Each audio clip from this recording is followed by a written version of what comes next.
हम करेंगे वो करेंगे मैग्नेटिज्म एंड इलेक्ट्रोमैग्नेटिक इंडक्शन। अच्छा, during the discharge during the discharge electrical energy is converted to heat. अगर आप कैपेसिटर को डिस्चार्ज करेंगे तो इट्स ऑब्वियस कि उसकी इलेक्ट्रिकल एनर्जी किस में कन्वर्ट हो जाएगी, हीट में कन्वर्ट हो जाएगी। एंड अगर डिस्चार्जिंग कर रहे हैं तो फिर बैटरी का कोई काम नहीं है। अगर डिस्चार्जिंग कर रहे हैं तो बैटरी का कोई काम नहीं है। कैपेसिटर होगा, साथ रेजिस्टर होगा। ये कैपेसिटर, अगर कैपेसिटर पे वोल्टेज V होगी तो रेजिस्टर पे क्या वोल्टेज आ जाएगी, V। क्या ख्याल है? जो वोल्टेज कैपेसिटर पे वही वोल्टेज रेजिस्टर पे, करंट हो जाएगा I। ठीक है, तो हम कह सकते हैं VC is voltage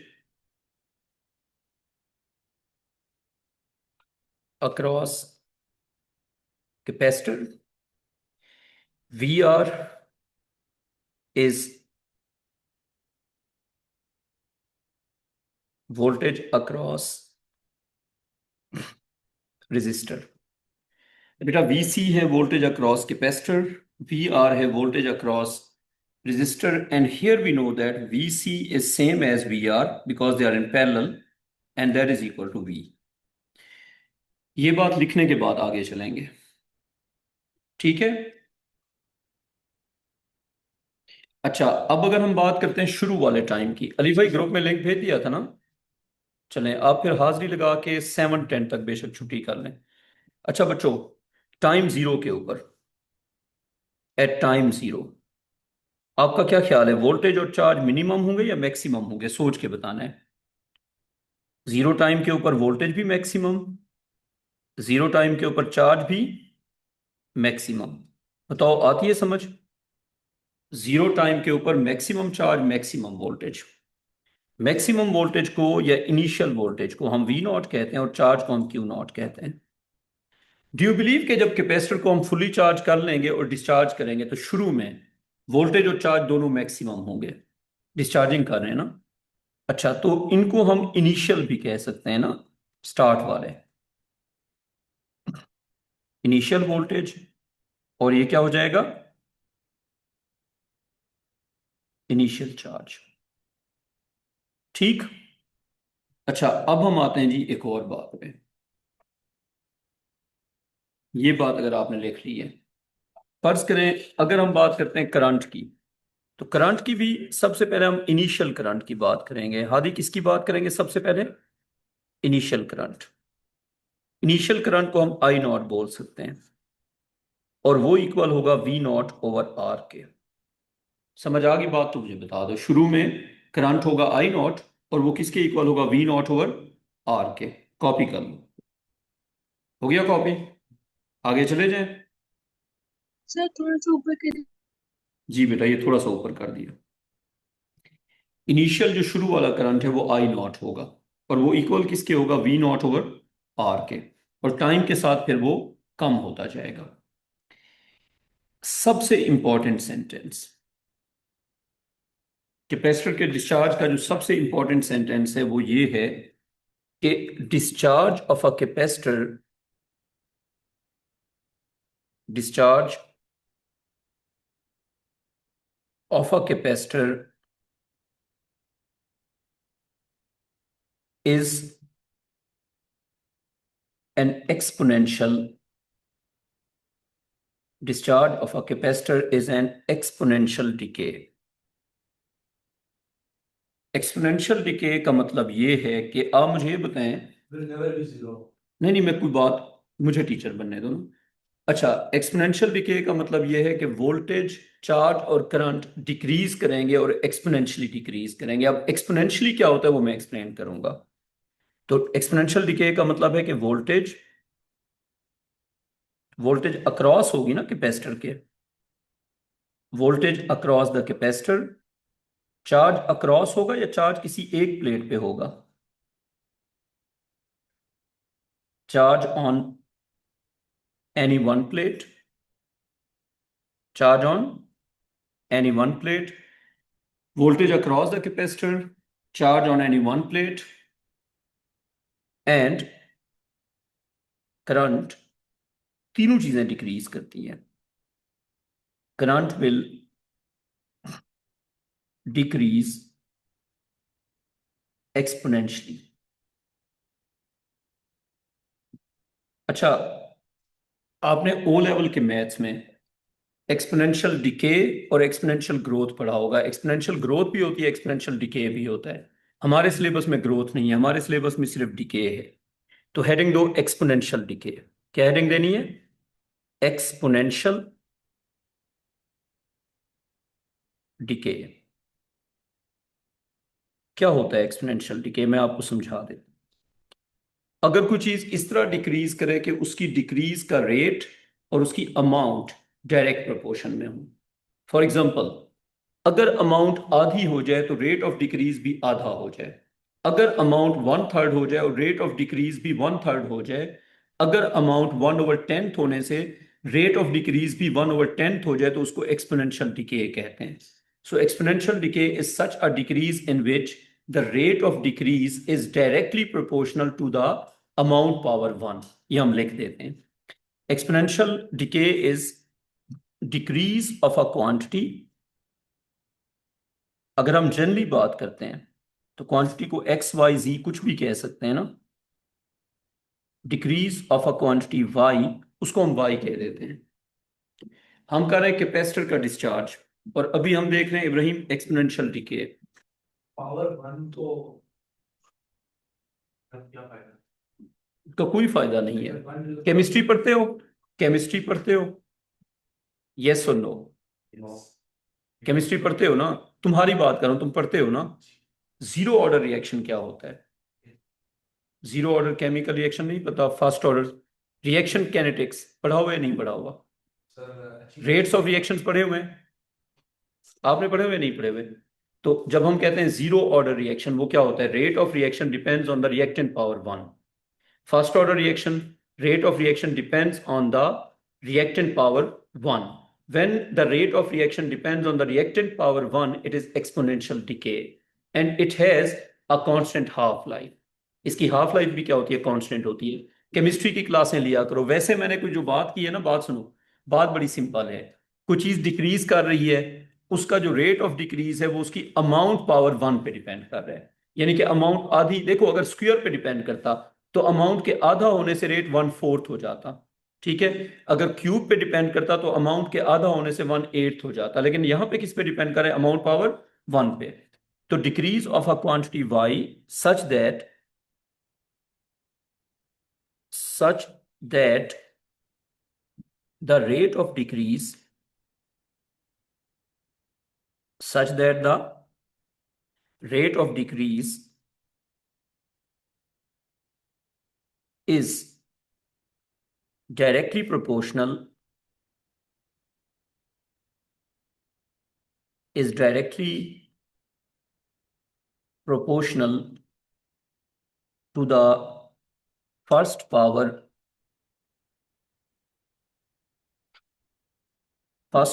of the amount of y present. बात को समझ लो, फिर आगे चलते हैं. तो मुझे ये बताएं, अगर मैं कहूं rate of decrease of y, ये लिखते जाओ नीचे. Rate of decrease of y, उसको हम कहेंगे delta y over delta t. Agreed? Rate of decrease of y क्या होगा? Delta y over delta t. अब इक्वेशन ये बनेगी, if delta y over delta t has a direct proportion minus y power 1. So whenever you get this relation for anything, it is an exponential decay. बात समझ आ रही है ना? अगर मैथ्स पढ़ते हैं तो आ रही होगी समझ. y आधा रेट आधा, y one third rate one third, y one fourth rate one fourth. y जितने टाइम्स होगा रेट उतने टाइम्स होगा. अली भाई जरा पार्टिसिपेंट्स पे नजर रखिएगा. अली भाई नजर रखिएगा। अच्छा, तो y पावर 1 बेटा अभी लिख लूँ, कर लिया, लिख लिया। जी। अच्छा, अब ये किसको रिप्रेजेंट कर रहा है? It is representing x. Amreen आपको आ रही है समझ यहां तक? जी सर। तो अब आप मुझे बताएं कि एक्सपोनेंशियल डिके क्या होता है। बेटा एक्सपोनेंशियल डिके होता है जब ज्यादा सारे टमाटर होंगे तो उसमें से ज्यादा टमाटर गल जाएंगे, जब थोड़े से होंगे तो थोड़े से गलेंगे।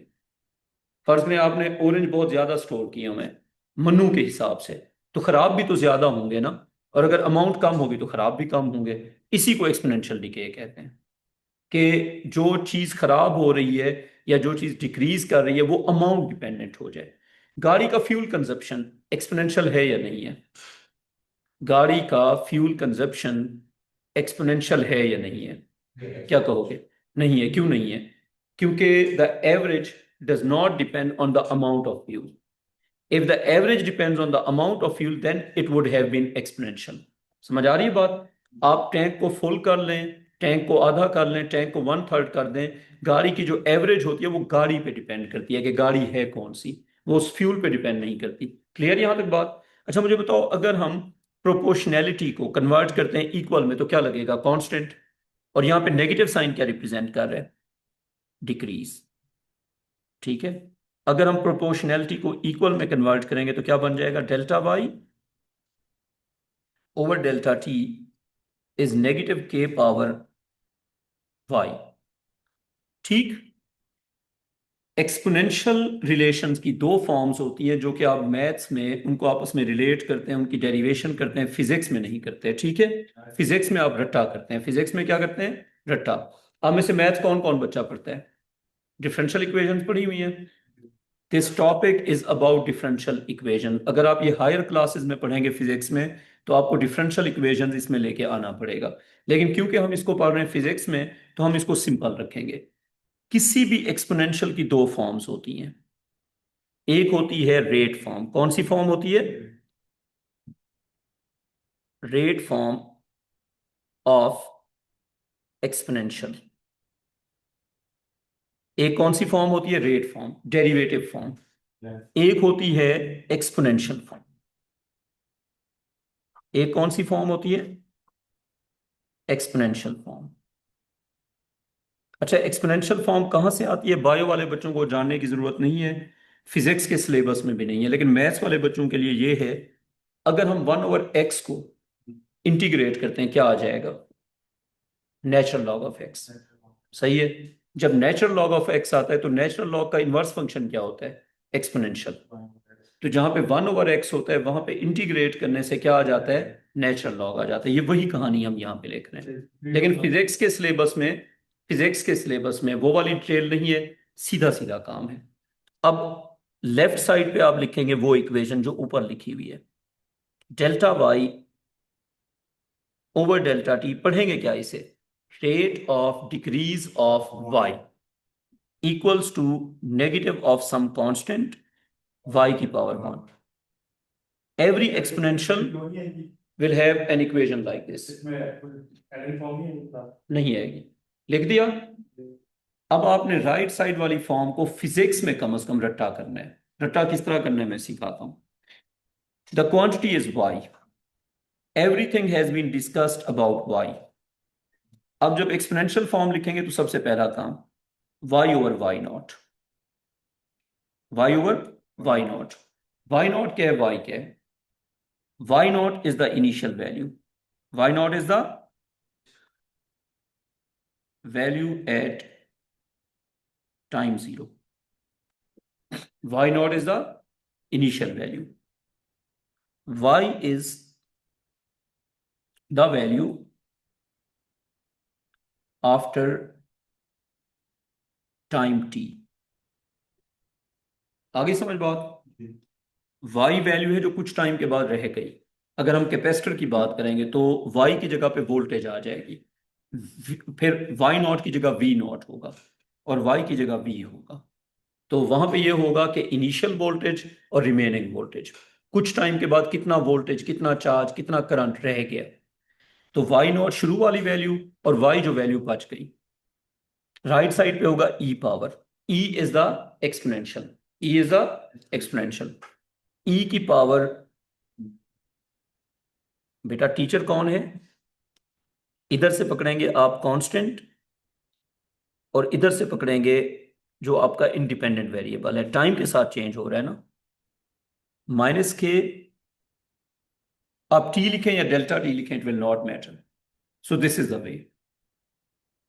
और इस फॉर्म को हम कहते हैं एक्सपोनेंशियल फॉर्म। लिख दी। किसी भी अगर हम बात करते हैं एक्सपोनेंशियल फंक्शन की, तो उसकी दो इक्वेशंस होती हैं। आमना बेटा कौन सी होती हैं दो equations? Rate form and exponential form. ठीक है। अच्छा, अब अगर मैं आपको एक इक्वेशन दूं और मैं कहूं इसकी एक्सपोनेंशियल फॉर्म मुझे लिख के दो। फर्ज करें मैं लिखता हूं delta n over delta t. आप मुझसे पूछ सकते हैं एन और टी क्या हो सकता है। ये मैं कहता हूं जी न्यूक्लियर फिजिक्स में न्यूक्लियर डिके की बात हो रही है। Number of nuclei decaying per unit time. क्या है? Number of nuclei decaying per unit time is equal to, यहां पे मैंने लेमडा लिखा, ये कांस्टेंट है, ये वेवलेंथ नहीं है, बस कांस्टेंट है। और यहां पे मैंने एन लिखा, एन क्या है? Number of nucleus. Exponential form लिखो। फर्ज करें जी एन है नंबर ऑफ न्यूक्लियाई।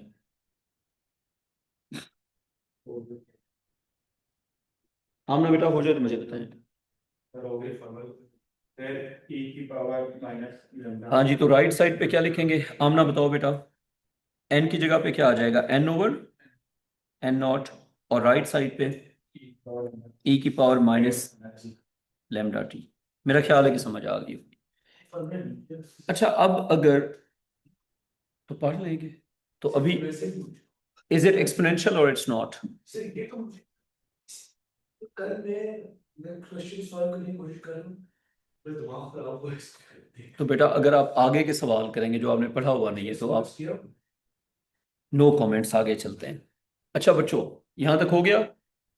अब मुझे बताओ कि y is discharge of a capacitor. देखिए सर मैंने तो थोड़ा कह सा दिया, मैंने आपको कह दिया कि इट्स एक्सपोनेंशियल, लेकिन आप मुझसे पूछ सकते हैं क्यों, तो उस क्यों का आंसर बताने लगे। कैपेसिटर का डिस्चार्ज एक्सपोनेंशियल क्यों होता है, उसकी रीजन बताने लगे। ठीक है। तो क्या लिखना है? Y is discharge of a capacitor of a capacitor exponential. Y is discharge of a capacitor exponential. यूं करते हैं, पहले हम बात करते हैं टाइम जीरो की, फिर हम बात करते हैं टाइम टी की। एक बार देख भी लो। पहले हम बात करते हैं 0 सेकंड पे, फिर हम कहते हैं कुछ टाइम के बाद। 0 सेकंड पे चार्ज था क्यू नॉट, वोल्टेज थी वी नॉट, और कैपेसिटेंस थी सी। कुछ टाइम के बाद चार्ज हो गया क्यू, वोल्टेज हो गई वी, और कैपेसिटेंस हो गई तब भी सी। कोई कंफ्यूजन है या समझ आ गई? सर कैपेसिटेंस सही है। कैपेसिटेंस तुम खुद बताओ। अगर वही कैपेसिटर है तो सेम रहेगी। देखो वोल्टेज कम होगी, चार्ज कम होगा, कैपेसिटेंस तो उसकी प्रॉपर्टी है ना। बेटा बात समझ आ गई? जब डिस्चार्ज होगा तो कैपेसिटेंस कम होगी या सिर्फ चार्ज और वोल्टेज कम होगा? चार्ज और वोल्टेज कम होगा ना। कैपेसिटेंस तो हम कांस्टेंट इज्यूम कर रहे हैं, तो हमारे सिलेबस में हम कैपेसिटेंस को क्या इज्यूम कर रहे हैं? कांस्टेंट। तो आपने एक फॉर्मूला पढ़ा हुआ है C is equal to Q over V. उसी फॉर्मूले को हम यूं लिख सकते हैं, Q not is equal to C times V not. Q not is equal to C times V not. And इस तरफ से अगर लिखें फिर क्या होगा? Q is equal to C V. कोई कंफ्यूजन है या समझ आ गई? समझ आ गई। अब मैं आपसे कुछ सवाल पूछूंगा जो आप मुझे आंसर करेंगे। मुझे बताएं कि अगर मैं करता हूं क्यू नॉट माइनस क्यू, और अगर मैं करता हूं क्यू माइनस क्यू नॉट, दोनों का न्यूमेरिकल आंसर सेम होगा या डिफरेंट होगा? क्यों? क्यों न्यूमेरिकल आंसर सेम होगा, साइन डिफरेंट होगा।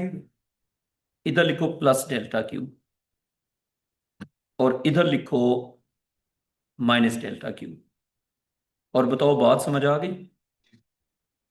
ठीक है, तो क्यू नॉट माइनस क्यू करेंगे तो क्या आ जाएगा, प्लस डेल्टा क्यू, और अगर क्यू माइनस क्यू नॉट करेंगे तो फिर क्या आ जाएगा, माइनस डेल्टा क्यू। कॉपी कर लो, फिर आगे चलते हैं। ठीक। अच्छा, अब मुझे बताओ, अगर मैं इन दोनों इक्वेशंस को आपस में कर लूं सब्ट्रैक्ट, यानी कि क्यू नॉट और क्यू वाली इक्वेशन को, तो क्या बन जाएगा, Q not minus Q is equal to, right side पे क्या हो जाएगा, C V not minus C V. सही है। अच्छा, अब अगर हम इसको लेके चलें तो ये आ जाएगा डेल्टा क्यू, और प्लस में होगा ना, तो इस तरफ से क्या होगा, सी कॉमन ले लेते हैं, वी नॉट माइनस वी। ठीक है। अब मुझे बताएं, अगर मैं चेंज ऑफ वोल्टेज की बात करता हूं तो कॉमन सेंस क्या कहती है, it's final voltage minus initial voltage, या initial voltage minus final voltage? Final minus initial ना बेटा, जनरली तो फाइनल माइनस इनिशियल होता है। Final voltage minus initial voltage. आपको क्या लगता है कि delta V will be a positive number और a negative number? Delta V will be a negative number. Delta V जब हम लिखेंगे वी माइनस वी नॉट, आप मुझे खुद बताइए डेल्टा वी आंसर क्या होगा, नेगेटिव होगा या पॉजिटिव होगा? नहीं करेगा, वी हमेशा छोटा होगा, डिस्चार्ज हो रहा है, तो delta we is a negative number. अब देखो, अगर हम कहते हैं कि डेल्टा, जी बेटा आप बताएं। थोड़ा सा बता जहाँ क्वेश्चन लिखा हो। बेटा आप साथ साथ लिखा करो ना। बच्चों यहां तक कोई कंफ्यूजन है या समझ आ गई? आ गई समझ? अच्छा, delta we is a negative number, no we know they, delta we is a negative number. अब मुझे बताओ कि अगर मैं डेल्टा वी को यूं लिखता हूं, वी नॉट को अगर पहले लिखा है, वी नॉट माइनस वी कर दूं, तो मुझे लगता है इधर फिर मुझे नेगेटिव लगाना पड़ेगा। अगर मैं डेल्टा वी को कह दूं वी माइनस वी नॉट, तो वी नॉट माइनस वी करेंगे फिर क्या हो जाएगा, नेगेटिव डेल्टा वी। अब वहां पे जाते हैं, plus delta Q is equal to C times minus delta V. ये बात समझ लोगे तो आगे चलेंगे, कॉपी भी कर लो। अगर कंफ्यूजन हो रहा है तो दोबारा बता दो। मसला सिर्फ साइंस का है, बाकी कोई मुश्किल नहीं है। ऊपर दोबारा ये है कि जीरो टाइम पे क्यू नॉट वी नॉट और सी, टी टाइम पे क्यू वी और C. Equation Q not is equal to C V not, Q is equal to C V. ठीक है। अब देखो जीरो टाइम पे इक्वेशन क्या थी, Q not is C V not. कुछ टाइम के बाद इक्वेशन क्या हो गई, Q is equal to C V. ठीक है, इसी को इस तरह से अगर हम देखें, फर्ज करें अगर मैं लिख दूं V not is Q not over C, agreed? अगर मैं कहूं वी, तो वो होगा क्यू ओवर सी। सही हो गया? ठीक। क्या मैं कह सकता हूं कि delta V will be equal to final voltage minus initial voltage? सोच के बताओ, delta we is equal to yes final voltage minus initial voltage. Clear यहां तक? तो डू यू बिलीव के फाइनल वोल्टेज छोटी होगी, इनिशियल वोल्टेज बड़ी होगी? V is smaller than V not, agreed और नॉट? डिस्चार्ज हो रहा है, क्या कहते हो, वी नॉट से छोटा होगा या नहीं होगा? नहीं आ रहा समझ तो बता दो मुझे। देखें सारी बात हमने लिख ली, आपका क्या ख्याल है, वी नॉट बड़ा होगा या वी बड़ा होगा? वी नॉट बड़ा होगा, डिस्चार्ज हो रहा है ना। क्यू नॉट बड़ा होगा, क्यू बड़ा होगा? क्यू नॉट बड़ा होगा, शुरू वाली वैल्यूज बड़ी है ना, डिस्चार्ज हो रहा है, वैल्यूज छोटी हो रही हैं। तो डेल्टा वी को जब मैं लिखूंगा वी माइनस वी नॉट, तो आई नो दैट कि डेल्टा वी का जो आंसर है वो नेगेटिव आएगा, ये मुझे ऑलरेडी पता है। तो मैं फिर यूं लिख दूंगा, delta we is Q over C minus Q not over C. यहां तक कॉपी कर लो, वही जो बात मैंने पहले लिखी थी वही दोबारा मैंने बस सब्जेक्ट चेंज कर दिया। तो डेल्टा वी, मुझे बताओ इसमें से मैं वन ओवर सी को कॉमन ले सकता हूं? ठीक है, अंदर क्या आ गया, क्यू माइनस क्यू नॉट। अगर मैं क्यू और क्यू नॉट को न्यूमेरिकल वैल्यूज ले रहा हूं और डेल्टा क्यू को भी न्यूमेरिकल वैल्यू ले रहा हूं, तो मुझे पता है कि ब्रैकेट का आंसर आना नेगेटिव ही है। क्या ख्याल है, इस ब्रैकेट का आंसर नेगेटिव आएगा या पॉजिटिव आएगा? अगर मैं डेल्टा क्यू को ले लूं एज अ मैग्नीट्यूड, क्या ले लूं एज अ मैग्नीट्यूड, तो फिर मुझे एक नेगेटिव साइन खुद से लगाना पड़ेगा या नहीं लगाना पड़ेगा? मैं रुक जाता हूं, अगर मैं डेल्टा क्यू को एज अ मैग्नीट्यूड यूज करता हूं, तो मैग्नीट्यूड जब यूज करूंगा तो फिर मुझे साइन खुद से लगाना होगा या नहीं लगाना होगा? 1/c माइनस डेल्टा क्यू, क्योंकि डेल्टा क्यू का अपना कोई साइन नहीं है ना। ये स्टेप अगर समझ आ गया तो काम हो जाएगा, या कंफ्यूजिंग हो रहा है? आमना बेटा, क्लियर है यहां तक? Delta we is a negative number, delta Q is just magnitude. ठीक है, यहां तक पहुंच गए। इसके आगे फिर सिंपल है, इसके आगे कुछ मुश्किल नहीं है। अगर मैं रेट की बात करता हूं तो व्हाट डू यू थिंक, दोनों तरफ मुझे टाइम से क्या करना पड़ेगा? मैं कहता हूं rate of decrease of voltage. अगर इस इक्वेशन में मैं दोनों तरफ रेट बनाना चाह रहा हूं तो मुझे क्या करना पड़ेगा? आई वांट रेट्स, दोनों तरफ क्या करा जाए? क्या ख्याल है? रेट बन गया या नहीं बन गया? बन गया रेट। और अगर मैं डेल्टा टी से दोनों तरफ डिवाइड कर दूं, मसला तो नहीं है ना? दोनों तरफ डिवाइड किया है ना। Delta Q over delta T को करंट कह सकते हैं, कह सकते हैं ना। Rate of drop of voltage, rate of drop of voltage, that will be negative because the voltage is decreasing. Rate of decrease of voltage, rate of drop of voltage will be negative since the voltage is decreasing, and that is equal to negative 1 over C. Delta Q over delta T is the current. Clear यहां तक? ये एक important relation है जो आपने याद रखना है for discharge of a capacitor, और ये रिलेशन ये है कि वोल्ट का डिक्रीज पर second is always equal to negative of current over capacitance. ये पेपर में यूज होता है। बेटा आप मुझे खुद बताएं, delta Q over delta T क्या होगा? Rate of flow of charge क्या होता है? आई। अच्छा, स्मॉलर स्मॉलर या कैपिटल वो सुन लो। जो स्मॉलर लेटर्स होते हैं वो वेरिएबल्स होते हैं, जो कैपिटल लेटर्स होते हैं वो फिक्स वैल्यूज होते हैं। अगर मैं कैपिटल आई लिखूंगा तो इट्स अ फिक्स वैल्यू। आपका क्या ख्याल है, current is a fix value और इट्स चेंजिंग? इट्स चेंजिंग, तो मैं स्मॉलर लेटर यूज करूंगा। Delta V over delta T is negative 1 over C, और इधर आ जाएगा आई। आमना बेटा आ गई समझ? क्लियर यहां तक? ये कैपेसिटर का एक बहुत इंपॉर्टेंट रिलेशन है। ये बता रहा है कि वोल्ट का ड्रॉप पर second can be calculated at any instant if you know the current and capacitance. किसी भी टाइम पे सर्किट के करंट को अगर आप कैपेसिटेंस पे डिवाइड करेंगे, it will give you the rate of decrease of voltage. बात समझ आ गई? ये बात सामने नजर आ रही है। If you divide the current by the capacitance, it will give you volts पर सेकेंड डिक्रीजिंग। सर्किट का जो डिस्चार्ज का रेट है वो करंट ओवर कैपेसिटेंस के हमेशा इक्वल होता है। फर्ज करें तुम्हें कैपेसिटेंस पता है और एमीटर से करंट देख लो, तो करंट और कैपेसिटेंस को जब डिवाइड करोगे तो तुम्हें क्या मिलेगा? वोल्ट का ड्रॉप पर सेकेंड। आओ ना बेटा, इस इक्वेशन का मतलब समझ आ गया? क्या बता रही है? If you divide the current by the capacitance, it will give you the decrease of voltage पर सेकेंड।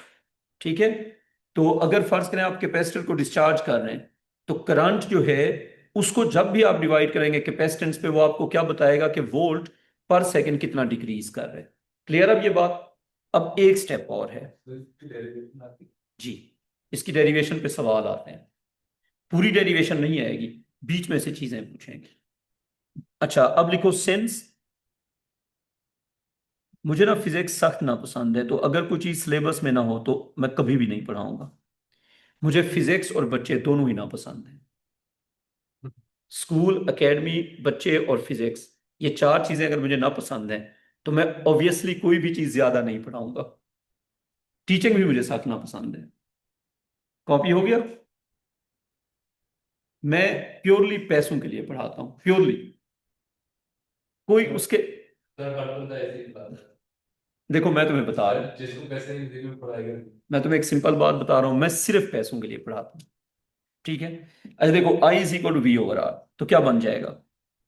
ये होगा मानते नहीं है ना, फिर अब क्या किया जाए? Delta V over delta T is negative 1 over C into I. Clear हो गया? आई की जगह वी ओवर आर लिख सकते हैं, लिख सकते हैं ना? लिख दें, delta V over delta T -1/c, bracket में आ जाएगा v/r। इतनी सारी चीज का फायदा क्या हुआ अभी आपको नजर आ जाएगा। एक्सपोनेंशियल प्रूव हो गया है। कैसे? वोल्ट पर second decreased is equal to -1/constant, 1/cr is a constant, v⁻1। What do you think? Is it exponential or not? यही था ना, डेल्टा वी। अच्छा, ये जो मैंने सारा काम किया बेटा, ये जो मैंने सारा काम किया आखिर में एक्सपोनेंशियल प्रूव हो गया या नहीं हो गया? तो this was to prove that it is exponential. अब अगर आपसे पूछा जाए कि व्हाई इज इट एक्सपोनेंशियल, तो आप यही इक्वेशन लिख के दे देंगे। ठीक है। अब ये लंबी कहानी तो आप नहीं बताएंगे ना, अगर आपने वन लाइनर आंसर लिखना है। हमने अगर वन लाइनर आंसर लिखना है तो वो क्या होगा? Why is discharge, why is discharge of. अच्छा, अब जो तुम्हारा सवाल था कि इस सब चीज में से मुझसे पूछेंगे क्या, वो सुन लो जरा।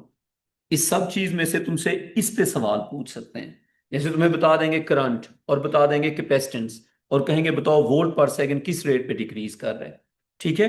तो बीच बीच में जो फॉर्मूले आ रहे हैं उस पे सवाल पूछ सकते हैं। अच्छा, why is discharge of a capacitor exponential. अब मुझे बताओ, पहले तो मैंने कह दिया था ना सिर्फ, अब प्रूव हो गया या नहीं हो गया? मैंने आपको शुरू में कहा था कि कैपेसिटर का डिस्चार्ज एक्सपोनेंशियल होता है, आपने कहा ओके। लेकिन अब मैं कह रहा हूं या प्रूव भी हो गया है? प्रूव भी हो गया। अब कैसे प्रूव हो गया है? कि अगर वो कहेगा तो आंसर में आप पहले पहले यही इक्वेशन लिखेंगे, फाइनल रिजल्ट। अब ये इक्वेशन प्रूवन है, ये एग्जामिनर को भी पता है। तो आप इस तरह स्टार्ट करेंगे, आप कहेंगे since delta V over delta T is -1/cr v⁻1 and 1/cr is a constant or a variable? is a, बेटा कैपेसिटेंस और रेजिस्टेंस जो है वो तो कांस्टेंट है ना, चेंज तो वोल्टेज हो रही है। तो फिर आप लिखेंगे so delta V over delta T is proportional to -v⁻1। फिर आप कहेंगे हेंस एक्सपोनेंशियल। ये आपका पेपर का आंसर होगा जिसके आपको पूरे नंबर मिल जाएंगे, क्योंकि आपने उसको पूरी बात मैथमेटिकली समझा दी है। एग्जामिनर पूछ रहा है कि आप बताएं कैपेसिटर का डिस्चार्ज एक्सपोनेंशियल क्यों होता है। तो आपने कहा क्योंकि हमने ये एक इक्वेशन पढ़ी हुई है। इस इक्वेशन में क्योंकि 1/cr कांस्टेंट होता है, जब 1/cr कांस्टेंट होता है तो फिर क्या रह जाएगा? Delta V over delta T -v⁻1। Clear? अच्छा, अब जो अगली बात है वो यही है कि अब इसकी अगर मैं कहूं कि एक्सपोनेंशियल फॉर्म लिखो, वो मैं आपके लिए छोड़ देता हूं, सिखा चुका हूं आपको। जो हमने फॉर्म की हुई है वो रेट फॉर्म है या एक्सपोनेंशियल फॉर्म है? अच्छा, ये फॉर्म जो है ये कौन सी है? तो इसकी एक्सपोनेंशियल फॉर्म लिखो ना।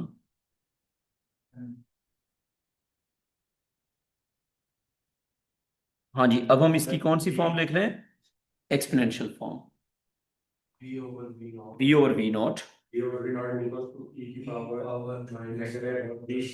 सर ये एक्सपोनेंशियल फॉर्म ही नहीं थी तो दोबारा कैसे है? वाह बेटा वाह, क्या आपने बात कर दी है। ये एक्सपोनेंशियल फॉर्म थी। टेबल पे वापस जाओ जरा।